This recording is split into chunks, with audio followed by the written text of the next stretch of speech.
ನಟ ದರ್ಶನ್ ಪಾತ್ರದ ಬಗ್ಗೆ ಖಾಕಿ ಪಡೆ ತನಿಖೆ ಶುರು ಮಾಡುತ್ತೆ. ಆರೋಪಿಗಳ ಮೊಬೈಲ್ ಅನ್ನ ವಶಕ್ಕೆ ಪಡೆದು ಖುದ್ದಾಗಿ ಪರಿಶೀಲನೆ ನಡೆಸುತ್ತಾರೆ. ಸಾಕ್ಷಿ ಲಭ್ಯವಾಗ್ತಾ ಇದ್ದಂತೆ ಪೊಲೀಸ್ ಟೀಮ್ ಅಲರ್ಟ್ ಆಗುತ್ತೆ. ಸೋಮವಾರ ತಾಂತ್ರಿಕ ಸಾಕ್ಷ್ಯಗಳನ್ನ ಪೊಲೀಸರು ಕಲೆ ಹಾಕಿದ್ರು.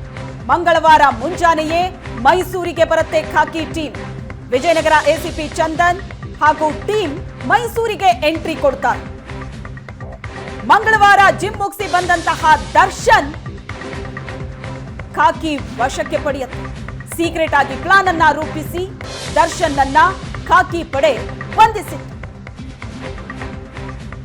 ಈ ಬಗ್ಗೆ ಹೆಚ್ಚಿನ ಡೀಟೇಲ್ಸ್ ಕೊಡ್ತಾರೆ ನಮ್ಮ ಪ್ರತಿನಿಧಿ ಕಿರಣ್ ಸಂಪರ್ಕದಲ್ಲಿದ್ದಾರೆ. ಕಿರಣ್, ಬಹಳಷ್ಟು ಸೀಕ್ರೆಟ್ ಆಗಿ ಪ್ಲಾನ್ ಮಾಡಿ ಅದನ್ನ ಎಕ್ಸಿಕ್ಯೂಟ್ ಮಾಡುತ್ತೆ ಪೊಲೀಸರ ತಂಡ.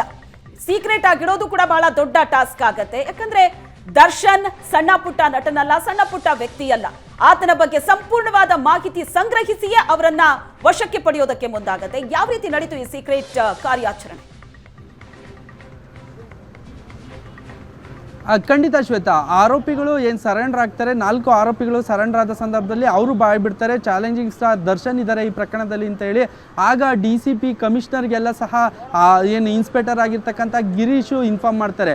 ನಂತರ ಎಲ್ಲ ಒಂದು ಸಭೆಯನ್ನು ನಡೆಸಲಾಗುತ್ತೆ. ಸುಮಾರು 100 ಪೊಲೀಸರನ್ನು ಅಲ್ಲಿ ನಿಯೋಜನೆ ಮಾಡಲಾಗುತ್ತೆ ಸ್ಟೇಷನ್ ಬಳಿ. ಆ ನಂತರ ಸೀಕ್ರೆಟ್ ಆಗಿ ಆಪರೇಷನ್ ಮಾಡ್ತಾರೆ. ಮುಖ್ಯವಾಗಿ ಏನಂದರೆ 13 ಇನ್ಸ್ಪೆಕ್ಟರ್ ಏನಿದ್ದಾರೆ, DCP ಗಿರೀಶು ಮತ್ತು ಇತರ ಆರೋಪಿಗಳೇನಿದ್ದಾರೆ ಎಲ್ಲರೂ ಸಹ ಈಗ ದೃಶ್ಯಗಳಲ್ಲಿ ಸಹ ನೋಡ್ಬೋದು ನೀವು. ಕರ್ಕೊಂಡು ಹೋಗ್ತಾ ಇರ್ತಕ್ಕಂಥ ಆರೋಪಿಗಳೇನಿದ್ದಾರೆ ಈಗ ತಾನೇ ಕರ್ಕೊಂಡು ಹೋಗ್ತಾ ಇರ್ತಕ್ಕಂಥದ್ದು. ಈ ಪ್ರಕರಣದಲ್ಲಿ 13 ಇನ್ಸ್ಪೆಕ್ಟರ್ಗಳು ಮತ್ತು ಎಲ್ಲರೂ ಸಹ ಪ್ಲಾನ್ ಮಾಡ್ತಾರೆ. ACP ಚಂದನ್ ಎಲ್ಲ ಸೀಕ್ರೆಟ್ ಆಪರೇಷನ್ ಮಾಡ್ತಾರೆ. ಸೀಕ್ರೆಟ್ ಆಪರೇಷನ್ ಮಾಡಿ ಎಲ್ಲ ರೀತಿಯಲ್ಲೂ ಸಹ ಸಿದ್ಧತೆ ಮಾಡ್ಕೊಳ್ತಾರೆ.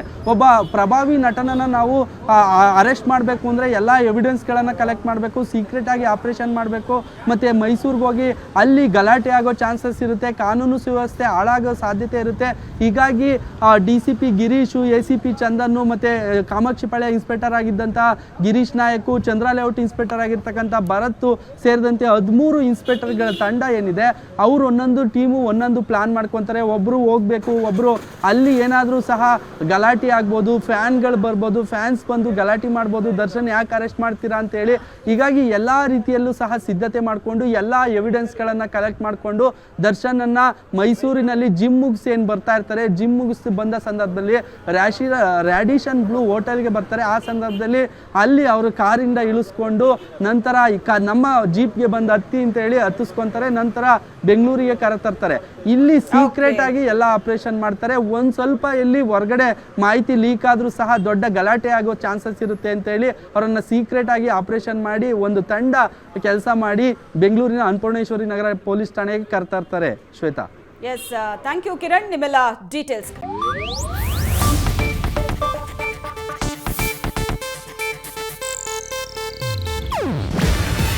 ಇದು ಏಷ್ಯಾನೆಟ್ ನ್ಯೂಸ್ ನೆಟ್ವರ್ಕ್ ಪ್ರಸ್ತುತಿ. ನೀವು ನೋಡ್ತಿದ್ದೀರಾ ಏಷ್ಯಾನೆಟ್ ಸುವರ್ಣ ನ್ಯೂಸ್.